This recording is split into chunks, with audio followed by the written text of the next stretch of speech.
오늘 이제 창세기 27장, 28장 해보도록 하겠습니다. 창세기 27장 우리 1절부터 4절까지 함께 읽도록 하겠습니다. 이삭이 나이가 많아 눈이 어두워 잘 보이지 못하더니 맏아들 에서를 불러 이르되 내 아들아 하매 그가 이르되 내가 여기 있나이다 하니 이삭이 이르되 내가 이제 늙어 어느 날 죽을지 알지 못하니 그런즉 내 기구 곧 화살통과 활을 가지고 들에 가서 나를 위하여 사냥하여 내가 즐기는 별미를 만들어 내게로 가져와서 먹게 하여 내가 죽기 전에 내 마음껏 내게 축복하라. 이삭이 나이가 많이 들었습니다. 많이 들어서 눈이 안 보일 지경이에요. 근데 이삭이 이때 나이가 137세입니다.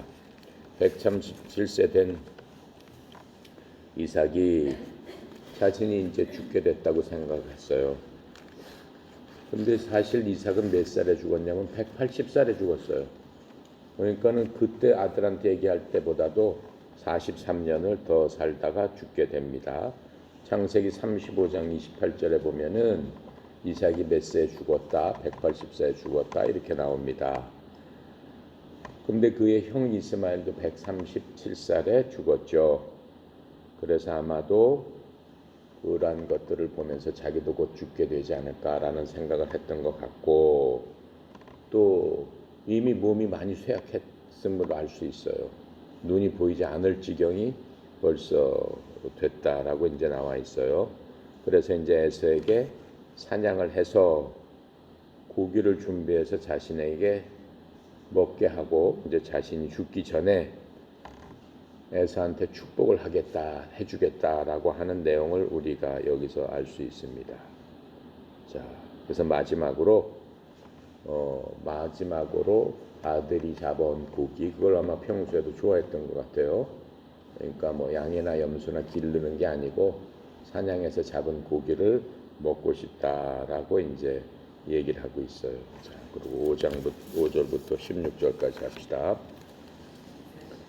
이삭이 그의 아들 에서에게 말할 때 리브가가 들었더니 에서가 사형하여 오려고 둘로 나가매 리브가가 그의 아들 야곱에게 말하여 이르되 내 아버지가 내 형 에서에게 말씀하시는 것을 내가 들으니 이르시기를 나를 위하여 사냥하여 가져다가 별미를 만들어 내가 먹게 하여 죽기 전에 여호와 앞에서 내게 축복하게 하라 하셨으니 그런즉 내 아들아 내 말을 따라 내가 내게 명하는 대로 염소떼에 가서 거기서 좋은 염소 새끼 2마리를 내게로 가져오면 내가 그것으로 내 아버지를 위하여 그가 즐기시는 별미를 만들리니 내가 그것을 내 아버지께 가져다 드려서 그가 죽기 전에 내게 축복하기 위하여 잡수시게 하라. 야곱이 그 어머니 리브가에게 이르되 내 형에서는 털이 많은 사람이요 나는 매끈매끈한 사람인즉 아버지께서 나를 만지실진데 내가 아버지의 눈에 속이는 자로 보일지라 복은 고사하고 저주를 받을까 하나이다. 어머니가 그에게 이르되 내 아들아 너의 저주를 내게로 돌리리니 내 말만 따르고 가서 가져오라. 그가 가서 끌어다가 어머니에게로 가져왔더니 그의 어머니가 그의 아버지가 즐기는 별미를 만들었더라. 리브가가 집안에 자기에게 있는 그의 맏아들 에서의 좋은 의복을 가져다가 그의 작은 아들 야곱에게 입히고 그 염소 새끼의 가죽을 그의 손과 목에 미끈미끈한 곳에 입히고. 자, 이제 아버지가 그렇게 얘기하는 것들을 누가 들은 거예요? 엄마가 들었어요. 리브가가 이 대화를 엿듣고 즉시 야곱한테 얘기하는 거야. 야곱아, 아버지가 이렇게 살라고 하니까 그 이삭을 속여가지고 아버지를 속여 축복을 네가 받아야 되지 않겠냐. 리브가는 엄마는 아들을 사랑했다고 그래서 어느 아들을 사랑했다. 야곱을 사랑했고 아버지 이삭은 에서를 사랑했다고 앞절에 나와죠. 그러니까 엄마가 이제 그렇게 얘기를 하는 거예요. 그런데 하나님께서는 누구를 축복한다고 그랬어요? 야곱을 축복한다고 나와 있잖아요. 앞절에 보면은 복중에 쌍둥이 두 아들이 복중에서 태중에서 싸울 텐데 큰 자가 작은 자를 섬기리라라고 하면서 쌍둥이 중에 막내를 축복하는 그 귀절이 있어요. 하나님께서 이미 그렇게 말씀을 하셨어요. 자, 그런데 어쨌든 간에 이 엄마랑 이제 그 아들 야곱이 일을 꾸밉니다. 계책을 꾸며서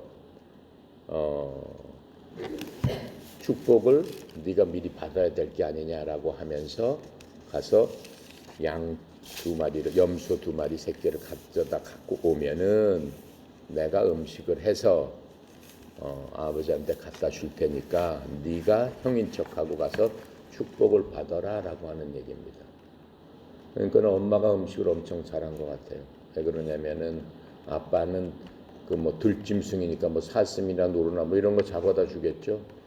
그런 걸 했는데 하여튼간에 그 염소로서 그 맛을 내겠다라고 했으니까는 엄마가 그런 그 계략을 갖다가 이제 세우는 것들을 우리가 볼 수 있습니다. 자, 그렇게 하고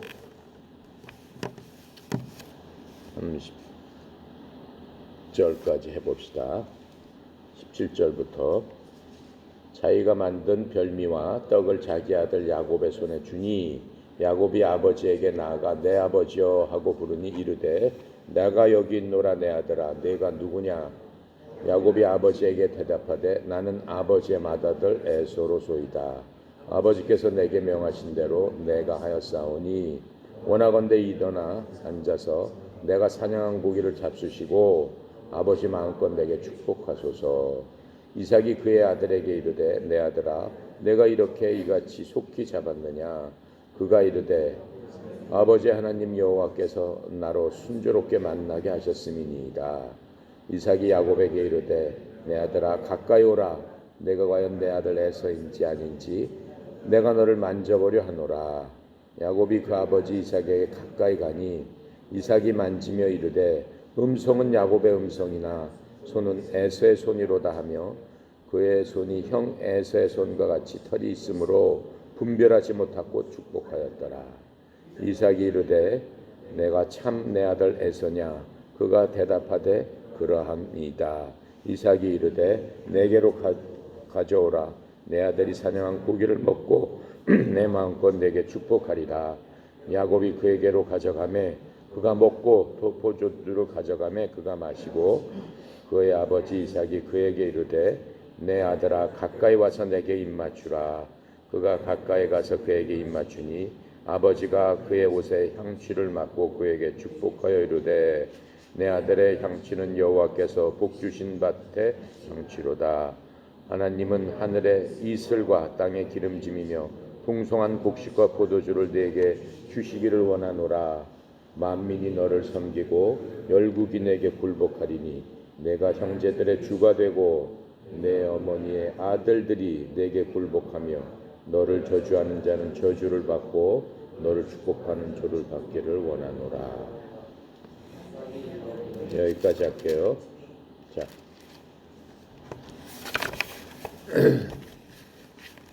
이삭하고 어머니가 드디어 계략을 꾸몄습니다. 계략을 꾸며서 어머니 뜻대로 이제 축복을 받는 그런 것들을 우리가 금방 읽었어요. 그런데 아버지가 계속 야곱이 갖고 온 것을 의심하는 것 같아. 그렇죠. 아버지가 계속 확인을 하는 거야. 너 목소리는 야곱 같은데 너 만져보니까 에서네. 그러면서 또 가까이 와라 라고 하면서 냄새를 맡아보니까 어떻게 자기 큰아들 옷을 입었으니까 에서의 옷을 입고 에서가 맞구나라고 하면서 축복하는 그런 것들을 우리가 볼 수 있습니다. 그런데 야곱은 이제 에서로 변장을 한 거죠. 그리고 아버지 이삭한테 나아갔을 적에 너 이렇게 어떻게 속히 금방 샀으면 밖에 나가서 그 들고기를 잡아왔느냐. 어떻게 이렇게 음식을 빨리 해갖고 왔어? 그랬더니 거짓말하는 거죠. 뭐라고 해? 아버지 하나님 여호와께서 나로 쉽게 잡을 수 있도록 축복하셨음입니다. 라고 하며 20절에 말하고 있어요. 이삭은 야곱의 신분에 관해서 처음에 약간 의심을 하는 그런 것들을 계속 보이다가 결국은 그를 축복합니다. 그런데 야곱은 이제 그의 아버지께 입맞추었는데 성경 기록에는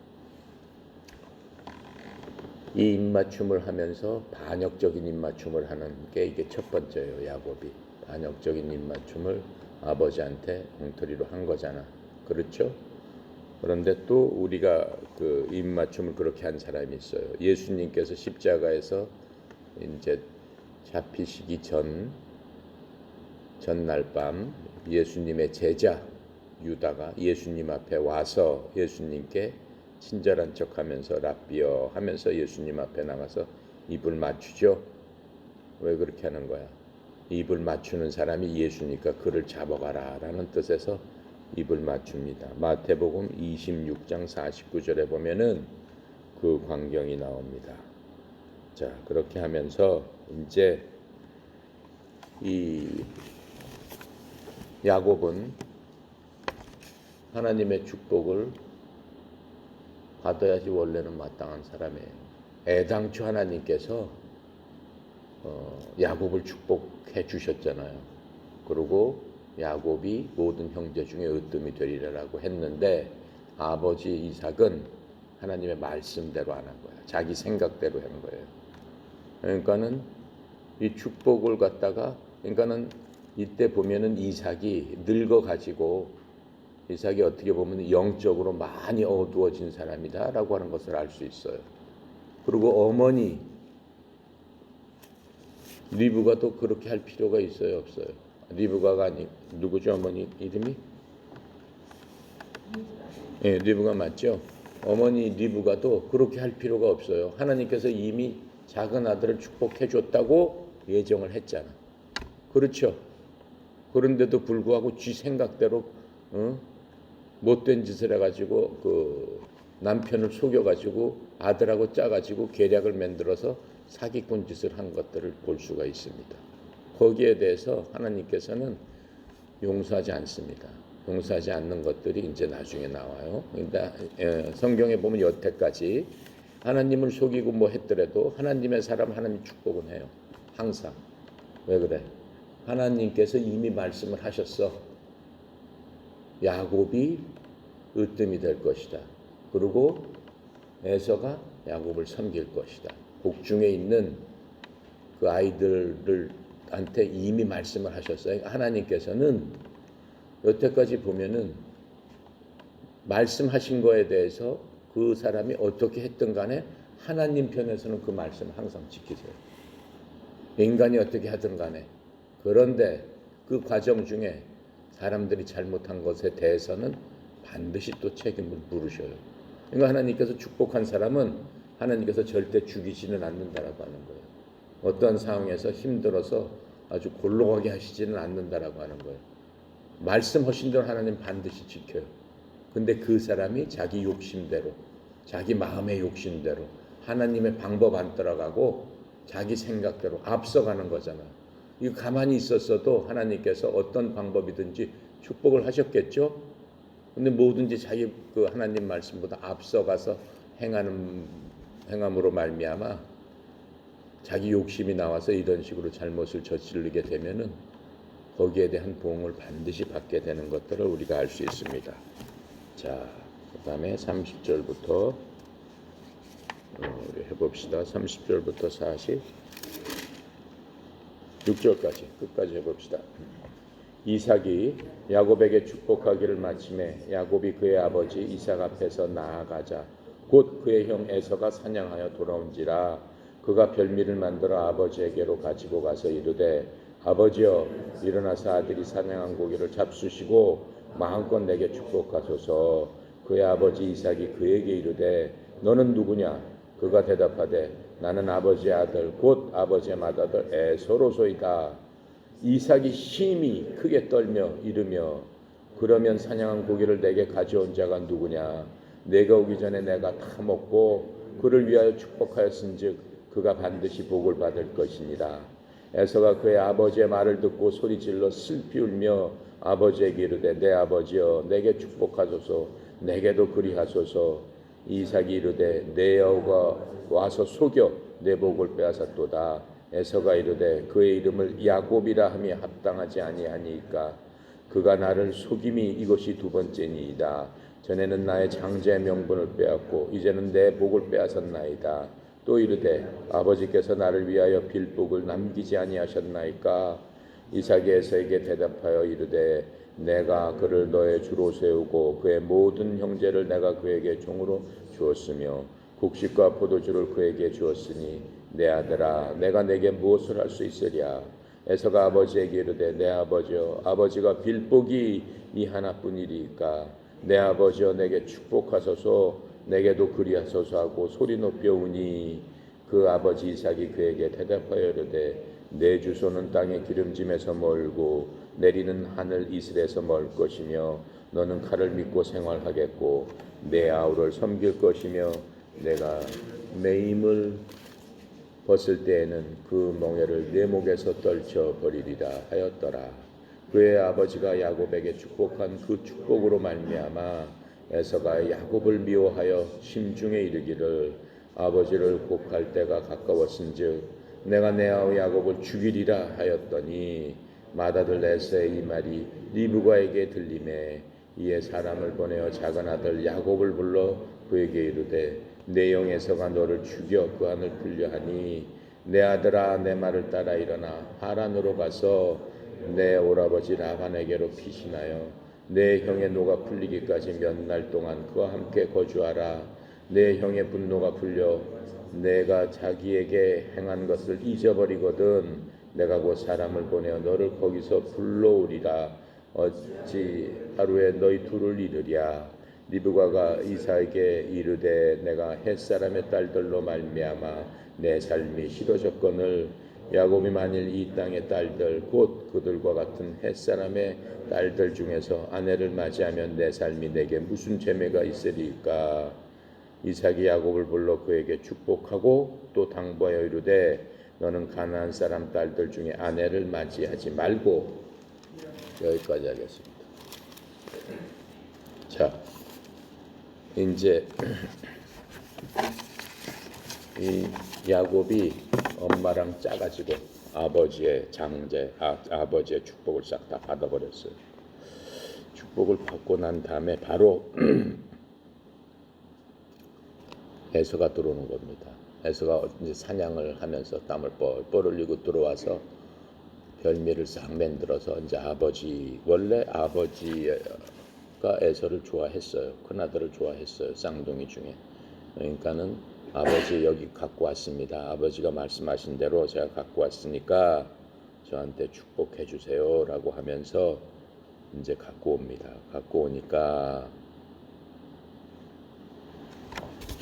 이삭이 뭐라고 그래요? 힘이 크게 떨며 33절에 보니까 힘이 크게 떨었다라고 얘기해요. 뭐 때문에 힘이 크게 떨었어요? 속인 것을 알고 힘이 크게 떨은 게 아니에요. 하나님께서 하신 일을 생각하고 힘이 떨은 거예요. 하나님께서 애당초에 누구한테 복을 준다고 그랬어요? 야곱한테 복을 준다고 그랬잖아요. 근데 자기 생각대로 자기가 자기 큰아들에게 복을 주겠다고 큰아들한테 가서 복을 줄 테니까 음식 해갖고 와라라고 했잖아. 그러니까는 이삭이 여기서 아차한 거죠. 하나님의 말씀대로 자기가 어겼던 거죠. 그렇죠. 그러니까는 힘이 크게 떨은 거예요. 그러니까 하나님의 그러한 말씀을 어긴 것에 대해서 자기가 힘이 크게 떨었다라고 얘기를 하고 있습니다.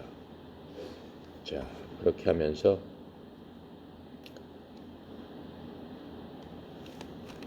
에서의 행동이 어떻게 해요?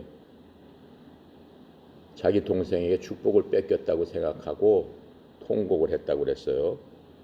방성 통곡을 했다, 이렇게 대성 통곡을 했다 이렇게 나오고 있습니다. 그리고 자기 아버지 장례 후에 야곱을 죽이겠다라고 생각을 합니다. 아버지가 금방 죽을 줄 생각을 한 거예요. 자, 당성통곡을 했다. 이 행동에 대해서 히브리서에서 설명을 해주고 있어요. 히브리서 12장 16절 17절 볼게요. 에서의 이런 행동이 뭘 뜻하는 거냐. 히브리서 12장 16절 17절 볼게요. 음행하는 자와 혹 한 그릇 음식을 위하여 장자의 명분을 판 에서와 같이 망령된 자가 없도록 살펴라. 너희는 아는 바와 같이 그가 그 후에 축복을 이어받으려고 눈물을 흘리며 구합에 버림바가 되어 회개할 기회를 얻지 못하였느니라. 에서가 그런 사람이다라고 얘기하는 거예요. 에서가 아버지한테 얘기를 합니다. 아버지, 내 동생이 나를 어떻게 했어? 죽을 받고 내 장자 명분을 뺏어갔습니다라고 얘기했어. 뺏어간 게 아니죠. 본인이 어떻게 했어요? 팔아버린 거죠. 그렇죠? 본인이 팔았는데 그 부분에 대해서 이제 후회를 하는 거예요. 그리고 이번에도 이렇게 된 것에 대해서 원통하고 분하다고 이제 얘기를 하는 거예요. 근데 에서는 애당초에 장자 명분이라는 게 얼마나 영적으로 귀중하고 하나님께서 주신 큰 건데 자기가 경홀히 여겨가지고 그렇게 한 것에 대해서 지금 후회는 하는 거죠. 하지만 에서는 한 번도 회개한 적이 없어요. 그냥 남만 원망을 하고 자기가 잘못하고 자기가 그렇게 판단한 모든 것들에 대해서 히브리서에서 그러잖아요. 망령된 자로서 후회를 하지 않아가지고 회개를 하지 않아가지고 회개할 기회도 잊어버리고 후회하고 회개하면 틀린 거예요. 그래가지고 어떤 짓을 했어. 만약에 에서가 그때 그걸 갖고 회개를 했더라면은 행동 자체가 틀려졌겠죠. 행동 자체가 훨씬 달라졌겠죠. 근데 회개를 하지 않고 자기 억울한 것만 생각하고 그렇게 하다 보니까 결국은 에서가 구원을 받지 못하였다라고 히브리서에서 얘기를 해주잖아요. 그러니까는 우리가 어떤 일을 당했을 적에 하나님 보시기에 합당하지 않는 것을 했을 적에 눈물로서 후회를 해봤자 망령된 자밖에 안 된다라고 하는 거예요. 어떻게 해야 돼? 회개를 해야 된다라고 하는 거예요. 회개라는 게 뭔지 얘기를 했죠. 자기가 잘못한 일이 있으면은 하나님의 말씀에 어긋나는 일이 있으면 그 부분에 대해서 하나님 앞에 내가 잘못했습니다. 죄를 고백하고 180도로 돌아서서 어떻게 해야 된다고 그랬어요. 하나님 말씀에 순종하면서 반대로 가야 된다라고 하는 거예요. 거기에서 머물러 있으면 안 된다라고 하는 거예요. 근데 에서는 계속 거기서 머물러서 계속 똑같은 생활을 그냥 반복해서 했던 겁니다. 그 예표가 뭐예요? 그 예표가 그런 사람이 뭐예요? 에서가 이방인의 아내들을 맞이한 거잖아요. 그렇죠?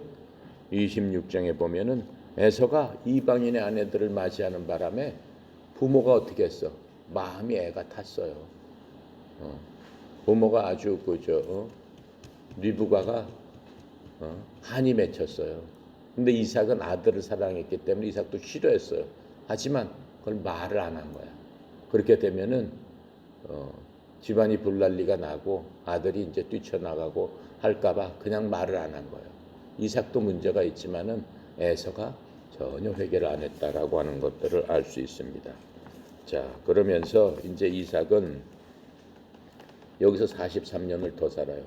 금방 죽을 것 같은 사람이 43년을 더 사는데 그 이후부터는 이삭의 얘기가 성경에서 안 나와요. 더 이상은 이제 나오지 않고 성경 기록에서 이제 없어지는 그런 것들을 볼 수 있습니다. 자, 여기서 전체적으로 보면은 이 이삭의 얘기는 이제 여기서 끝이 나는데 이삭이 맨 처음에 행동이 뭐예요? 137세였는데 마치 죽을 사람처럼 그렇게 행동을 하잖아요. 근데 실질적으로는 180살까지 살았다고 성경은 말씀하고 있어요. 근데 그 사이에 이삭에 대한 뭘 어떻게 했다라는 말 자체가 이제 없습니다. 그러니까는 이삭은 영적으로는 상당히 어두워졌다라고 하는 것을 볼 수가 있어요. 아브라함처럼 영적으로 밝아서 하나님과 동행하고 열심히 살았더라면은 뭔가가 있었을 텐데 전혀 없어요. 그리고 이삭은 그 움직이는 것도 그냥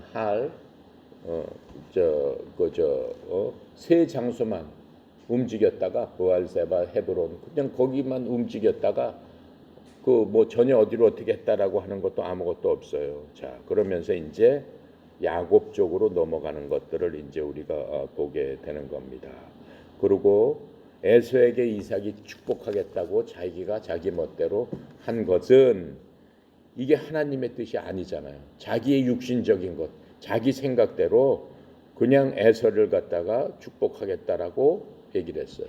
하나님께서는 25장 23절에 분명히 말씀을 해주셨기 때문에 이삭이 잘 알고 있습니다. 근데 그것을 잊어버린 건지 그냥 자기 뜻대로 하나님의 말씀을 덮어버린 건지 여기서는 그렇게 나오고 있습니다. 그래서 그 사람은 일단 이삭은 좀 아브라함은 좀 틀려요. 아브라함은 좀 틀려요.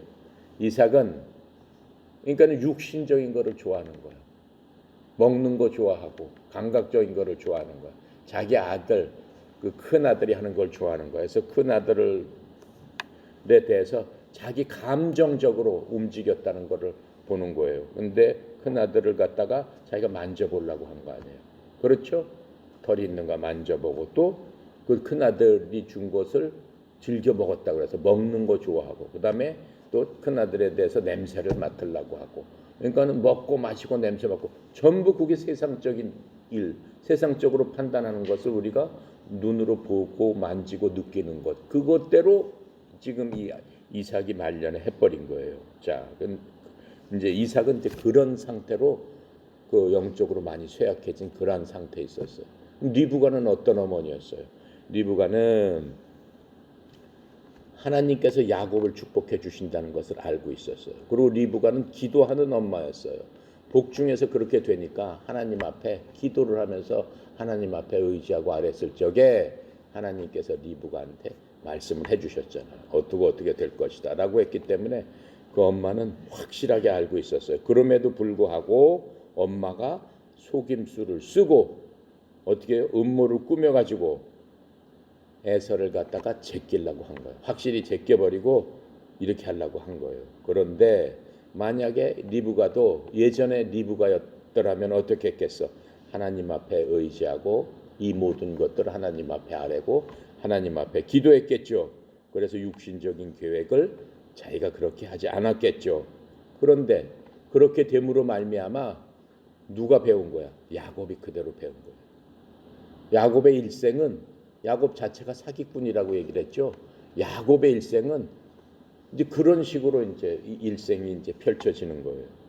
자, 그래서 야곱의 성품이 그런 식으로 흘러가면서 리브가는 자기 죄값을 크게 치르게 됩니다. 어떻게 크게 치르게 되냐면은 리브가가 자기 아들을 엄청 사랑했잖아요.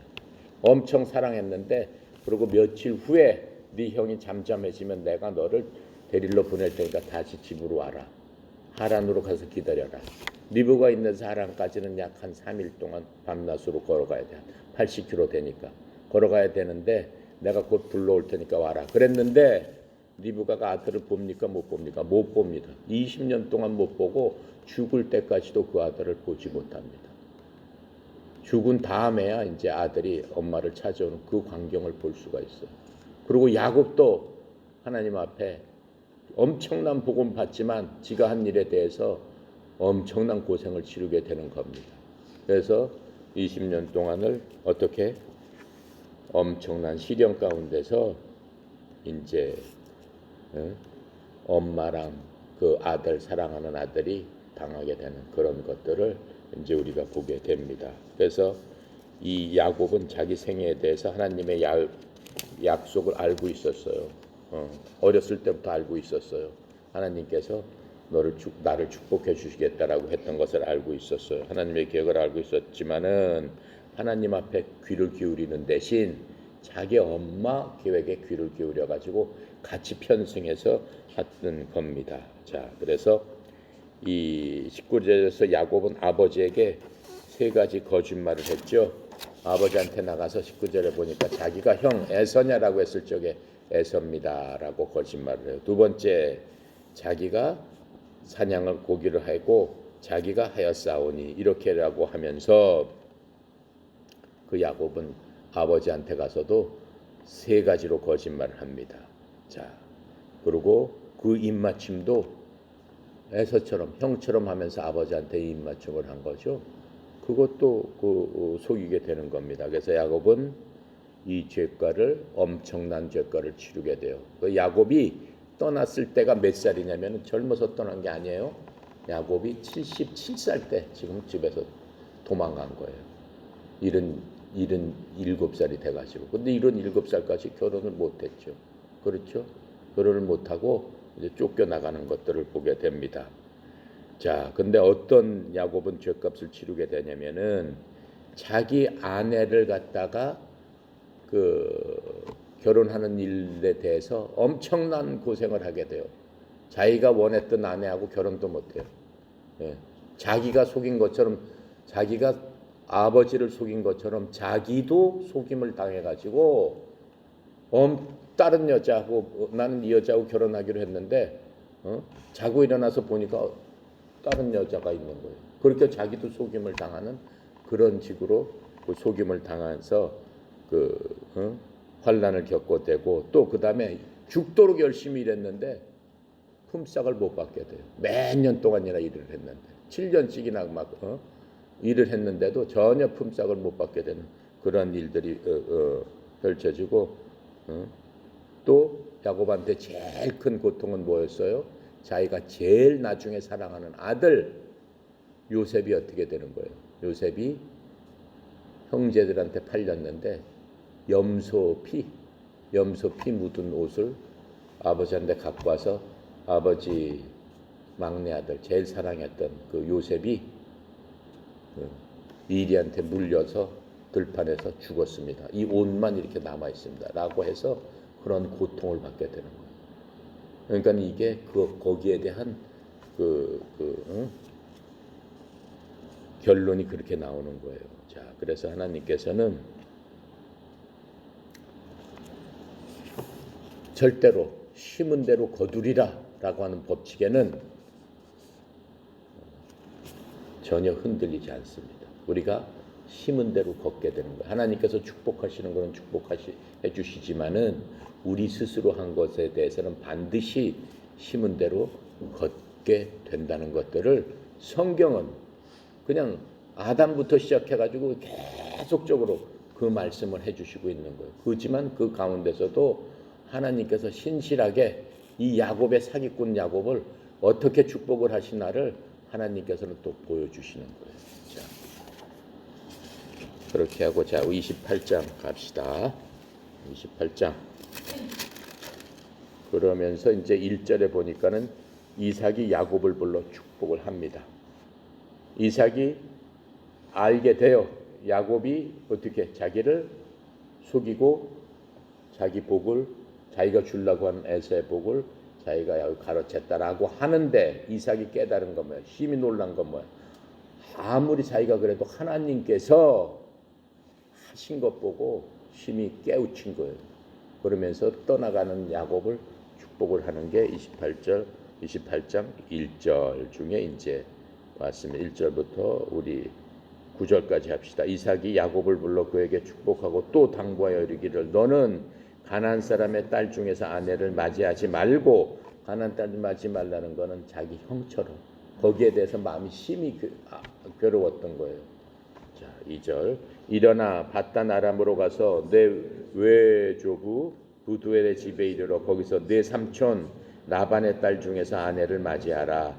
전능하신 하나님이 내게 복을 주시어 내가 생육하고 번성하게 하여 내가 여러 족속을 이루게 하시고 아브라함에게 허락하신 복을 내게 주시되 너와 함께 내 자손에게도 주사 하나님이 아브라함에게 주신 땅 곧 내가 거류하는 땅을 내가 차지하게 하시기를 원하노라. 이에 이삭이 야곱을 보내매 그가 바단 아람으로 가서 라반에게 이르렀으니 라반은 아람 사람 부두엘의 아들이요 야곱과 에서의 어머니 리브가의 오랍이더라. 에서가 본즉 이삭이 야곱에게 축복하고 그를 바단 아람으로 보내어 거기서 아내를 맞이하게 하였고 또 그에게 축복하고 명하기를 너는 가나안 사람의 딸들 중에서 아내를 맞이하지 말라 하였고 또 야곱이 부모의 땅을 따라 바단 아람으로 갔으며 에서가 또 본즉 가나안 사람의 딸들이 그의 아버지 이삭을 기쁘게 하지 못한지라 이 에서가 이스마엘에게 가서 그 본초들 외 아브라함의 아들 이스마엘의 딸이요 누바요의 누이인 마헬랏을 아내로 맞이하였더라. 인제 이삭이 야곱을 불러 자기 아들을 이제 축복을 합니다. 축복을 하고 아브라함이 축복했던 그 축복을 이제 얘기를 하게 되는 거죠.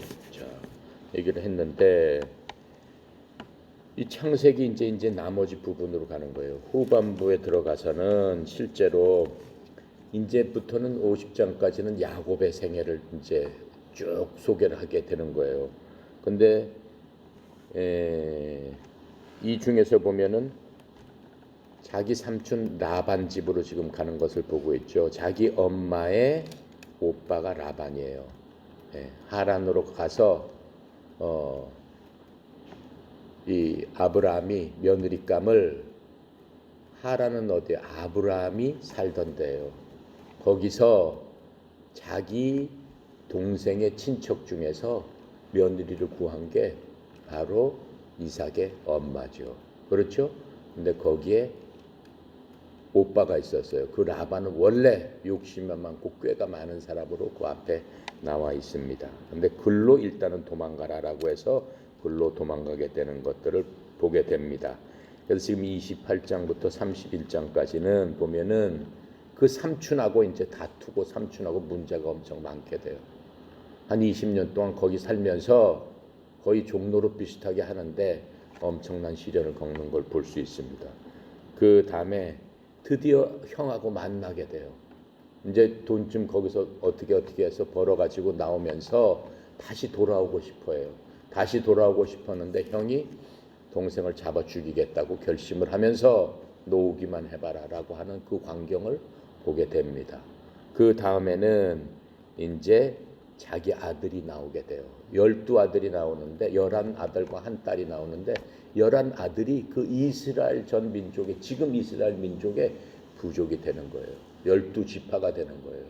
야곱의 아들이.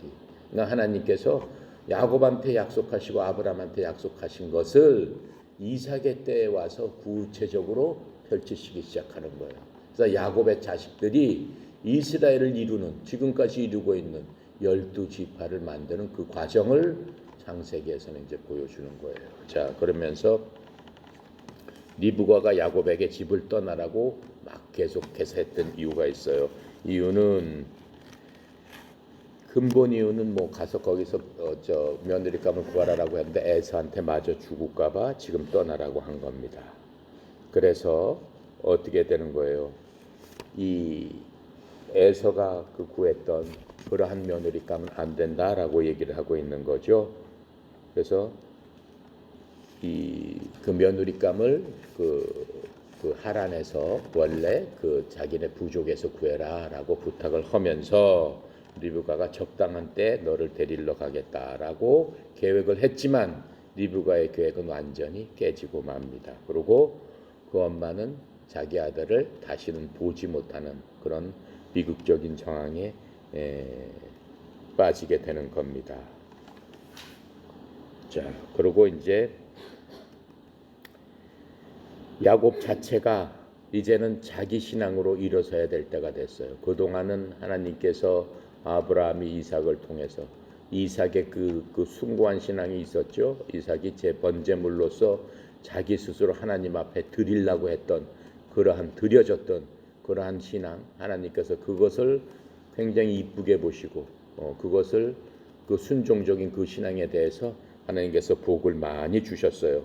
그런데 이제 그 신앙이 아니고 자기 자신의 신앙을 갖고 하나님 앞에 대해야 될 그 시점이 온 거예요. 그래서 야곱이 참된 이제 그 신앙의 장소로 오기까지는 지금부터 떠나가는 길에서부터 20년 후나 돼야지 올 수 있는 그 길을 떠나가고 있는 겁니다.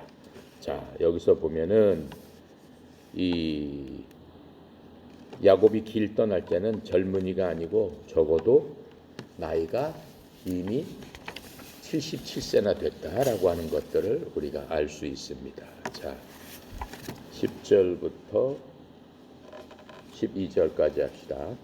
야곱이 브엘세바를 떠나 하란으로 향하여 가더니 한 곳에 이르러 해가 진지라 거기서 유숙하려고 그곳에 한 돌을 가져다가 베개로 삼고 거기 누워 자더니 꿈에 본즉 사다리가 땅 위에 서 있는데 그 꼭대기가 하늘에 닿았고 또 본즉 하나님의 사자들이 그 위를 오르락내리락 하더라. 히브리서 1장 14절 한번 볼게요. 이 말씀에 대해서 1장 14절에서 뭐라고 얘기를 하고 있을까? 자, 볼게요. 모든 천사들은 섬기는 영으로서 구원받은 상속자들을 위하여 섬기라고 보내심이 아니냐. 자, 천사들이 오르락내리락 했다고 했는데 하나님께서 천사가 무엇이냐를 말씀해 주시겠는 거예요. 모든 천사들은 뭐라고 했어요? 섬기는 영이에요. 모든 천사는 섬기는 영이라고 그랬어요. 사람들한테는, 믿는 사람들한테는 천사들이 하나씩 붙어 있다라고 했어요. 섬기는 영인 거야. 누구를? 구원받은 사람들을 위해서 섬기는 영이 아니냐라고 말씀하시는 거예요. 이 구절에서는 그것들을 지금 설명하고 있는 거예요. 그 천사가 오르락내리락 하는 것들이 과연 무엇을 의미하는 거냐. 자, 거기에 대해서 한번 얘기를 해봅시다. 이제 베델에서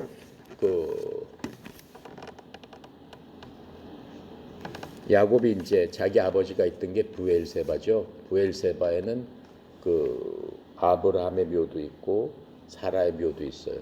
거기서 이삭도 거기서 이제 정착하고 있었어요. 그래서 장막을 치고 정착하고 있다가 거기서 지금 도망가는 거예요. 하란으로. 하란은 저 북쪽에 있어요.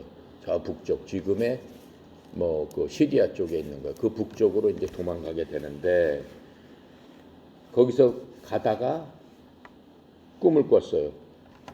하란으로 향한 곳에서 갔는데 거기서 꿈을 꾸게 됩니다.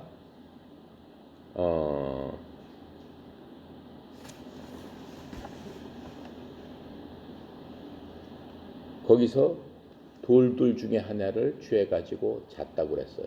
거기에는 가나안 족속들의 집도 있고 뭣도 있는데 거기 들어가지 않은 거야. 엄마 아버지가 거기 가지 말라고 했기 때문에 그냥 숲속에서 자기가 돌들을 취해서 거기서 잠을 잔 거예요. 거기가 베델이죠. 거기서 베델까지 약 100km 정도를 이제 여행을 하고 거기서 이제 잠을 잔 거예요. 잠을 잤는데 하늘에서 땅에 이르는 사다리가 내려왔다라고 꿈속에서 내려왔다라고 얘기를 하고 있어요. 이 요한복음 1장 43절부터 51절은 이 구약에 대한 이 규정에 대한 여기에 대한 설명이 요한복음 1장 43절부터 51절에 있어요. 나중에 읽어보고 신약에 대해서 이 규절에 대해서 설명을 한 겁니다. 즉 사다리는 예수 그리스도를 상징한다라고 하는 거예요. 하나님 앞에 오르락내리락하는 그 사다리, 오르락내리락 할 수 있는 그 길이 예수님이다라고 얘기를 하는 거예요. 그리고 야곱은 지금 길을 잃고 헤매는 그러한 꼴이었잖아요. 길을 잃고 헤매는, 갈 길을 잃고 헤매는 그 영혼은 갈 수 있는, 하늘로 갈 수 있는 유일한 사다리, 그것이 바로 예수님이다라고 영적으로 지금 설명을 하고 있는 겁니다. 그래서 지금 야곱은 어때요?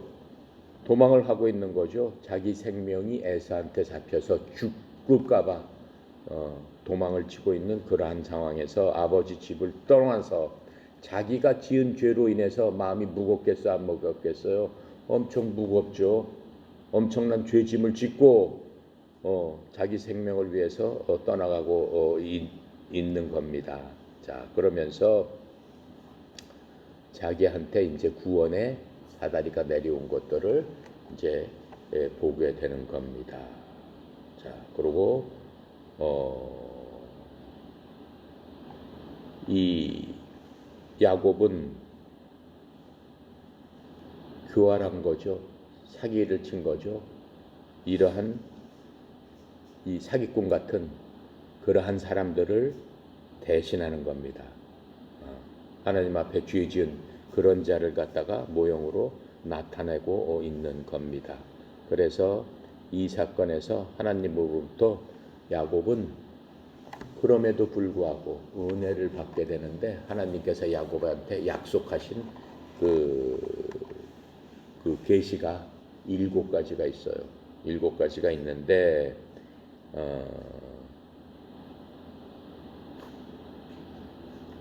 그거는 31장, 32장, 35장 이렇게 쭉 보면은 하나님께서 계시로 7가지를 이제 야곱한테 주십니다. 그게 다 이제 축복인데 그 7가지 계시들 중에서 첫 번째로 하나님께서 주신 계시가 바로 여기에 나온 이제 그 계시가 되는 겁니다. 자, 그러면서 사다리 위의 천사들이 어떻게 야곱을 보호하기 위해서 나타나는 것들을 알 수 있어요. 그게 어디서 나타나? 32장 1절 2절에 보면은 그 천사들이 야곱을 보호하기 위해서 나타나요. 32장 1절 2절 한번 볼게요. 야곱이 길을 가는데 하나님의 사자들이 그를 만난지라. 하나님의 사자들이 누구예요? 천사들이라고 지금 얘기를 하고 있죠. 야곱이 그들을 볼 때 이르기를 이는 하나님의 군대라 하고 그 땅의 이름을 마하나임이라 하였더라. 왜 천사가 나타나는 거야? 형 에서가 죽이겠다라고 하고 군사를 데리고 야곱이 오는 걸 기다리고 있는데 하나님의 천사가 나타나서 야곱을 어떻게 하는 거예요? 보호해 주는 그 광경을 우리가 볼 수 있습니다. 자, 13절부터 우리 15절까지 하겠습니다. 또 본즉 여호와께서 그 위에 서서 이르시되 나는 여호와니 너의 조부 아브라함의 하나님이요 이삭의 하나님이라. 내가 누워 있는 땅을 내가 너와 네 자손에게 주리니 네 자손이 땅에 티끌같이 되고 내가 서쪽과 동쪽과 북쪽과 남쪽으로 퍼져갈 것이며 땅의 모든 족속이 너와 네 자손으로 말미암아 복을 받으리라.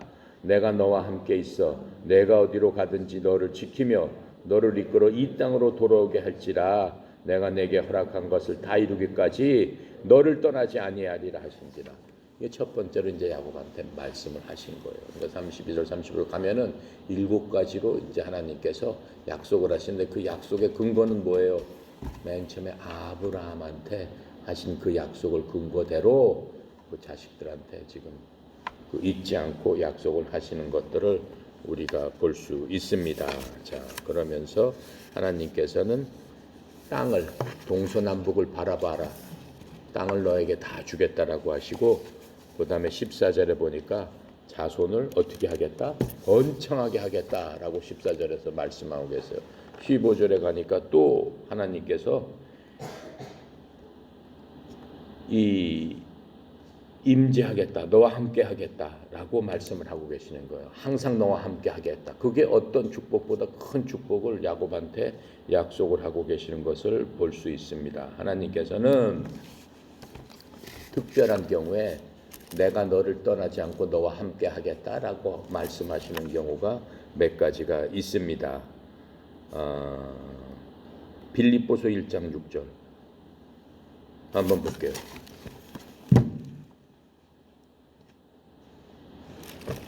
신약의 빌립보서 1장 6절에 보니까 너희 안에서 착한 일을 시작하신 이가 그리스도 예수의 날까지 이루실 줄을 우리는 확신하노라. 착한 일을 시작하는 우리 속에 계시면서 예수님 재림하실 때까지 이루시겠다라고 말씀을 하고 계시는 겁니다. 또 로마서 8장 28절부터 29절 그건 누구한테 하는 얘기예요? 이건 구약 사람들한테 하는 얘기고 이거는 우리한테 하는 얘기예요. 로마서 8장 28절 29절 시작. 우리가 알거니와 하나님을 사랑하는 자 그 뜻대로 부르심을 모든 자에게는 모든 것이 합력하여 선을 이루느니라. 하나님이 미리 아신 자를 또한 그 아들의 형상을 본받게 하기 위하여 미리 정하셨으니 이는 그로 많은 형제 중에서 맏아들이 되게 하려 하시니라. 이렇게 말씀하고 있는 겁니다. 자, 그렇게 하고 너를 떠나지 않겠다라고 하는 거는 히브리서 13장 5절 6절.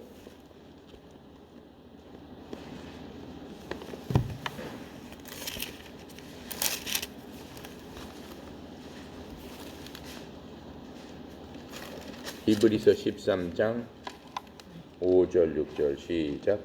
돈을 사랑하지 말고 있는 바를 족한 줄로 알라. 그가 친히 말씀하시기를 내가 결코 너희를 버리지 아니하고 너희를 떠나지 아니라 하셨느니라.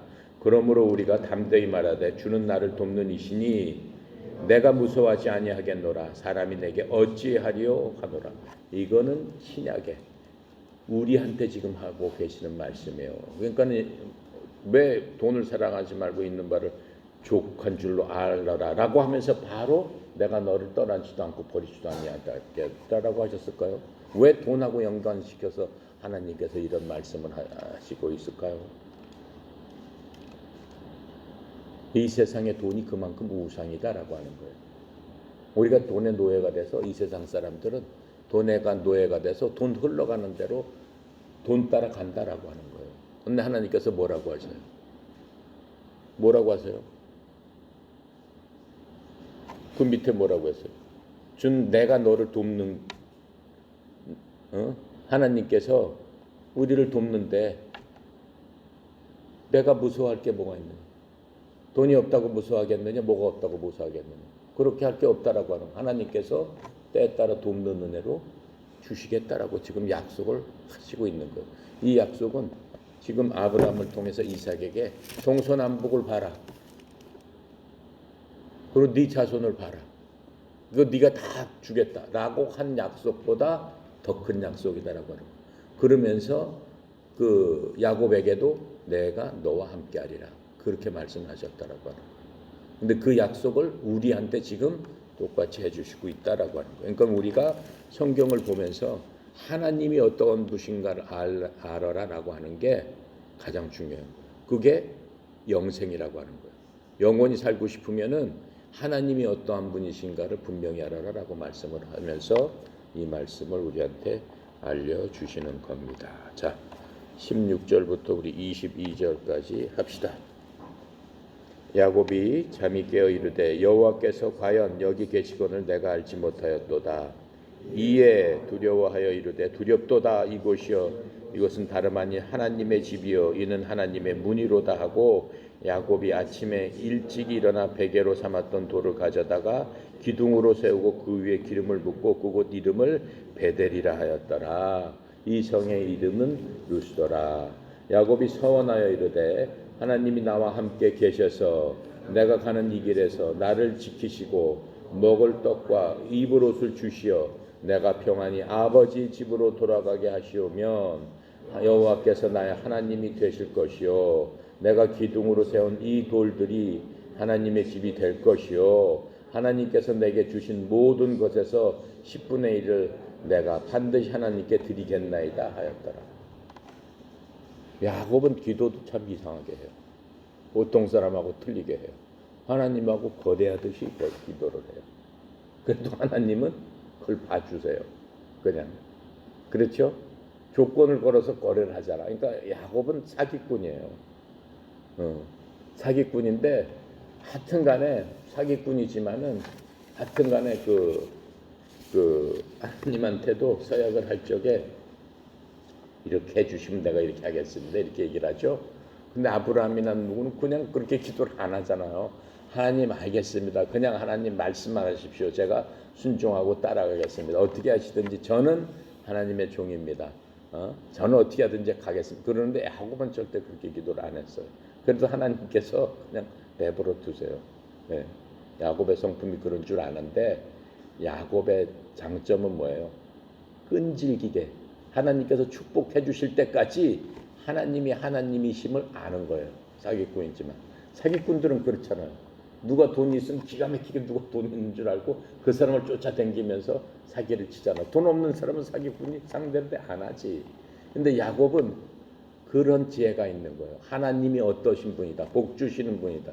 하나님 앞에 가까이 가고 하나님하고 끝까지 가면은 하나님께서는 반드시 복의 근원이기 때문에 받을 수 있다라고 하는 걸 알고 끝까지 하나님 앞에 매달리는 거예요. 그래서 하나님하고 씨름까지 하는 것을 볼 수 있어요.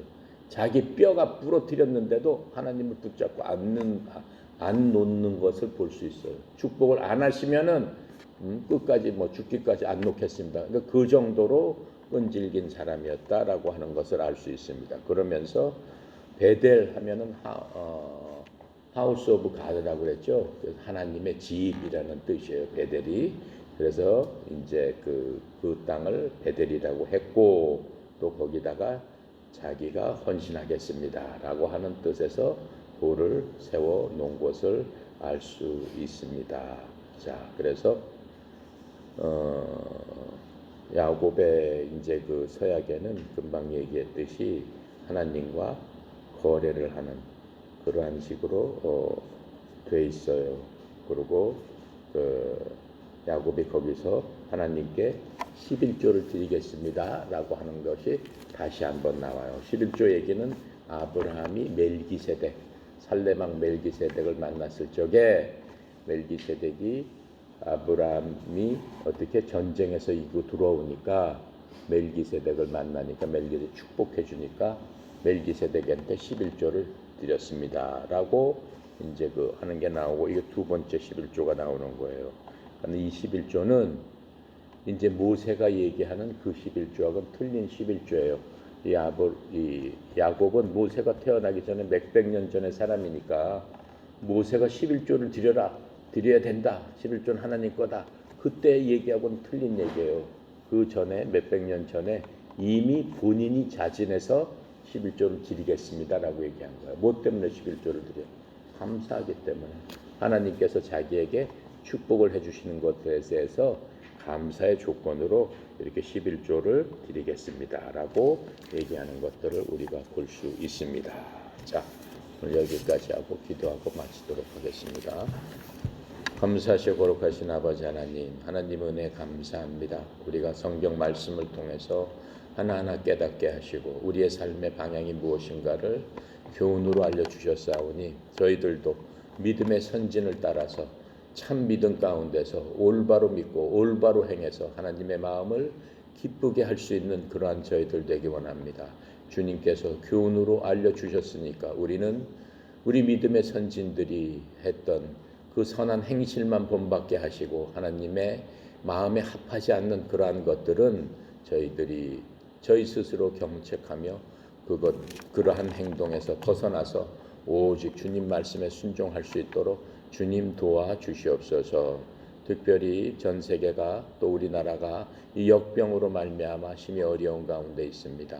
또 우리 에어로빅 모든 식구들 이 역병으로 말미암아 영육간에 힘들고 어려운 가운데 있습니다. 또 물질적으로도 경제적으로도 너무 힘들어지고 있습니다. 주께서 저희들을 친히 보호하여 주시되 오늘 성경 말씀을 통해서 어떠한 환경에서도 우리가 야곱을 통해서 배웠듯이 홀현단신으로 그냥 정처 없이 떠났다 할지라도 하나님께서 야곱에게 나타나셔서 내가 너를 버리지도 떠나지도 않고 함께 지키고 보호하여 주신다고 하신 그 말씀 그대로 지키는 천사를 통해서 저희들 온전히 지켜주시고 보호하여 주시옵시고 이 세상 것에 연연하지 않고 하나님께서 주시겠다고 말씀하셨사오니 이 세상이 저희들을 어떻게 할 수 없음을 주님 말씀으로 분명히 깨달고 알게 하였사오니 그 믿음대로 행하고 그 믿음 가운데 더욱더 굳건히 서고 어려울 때일수록 하나님의 도움을 받을 수 있도록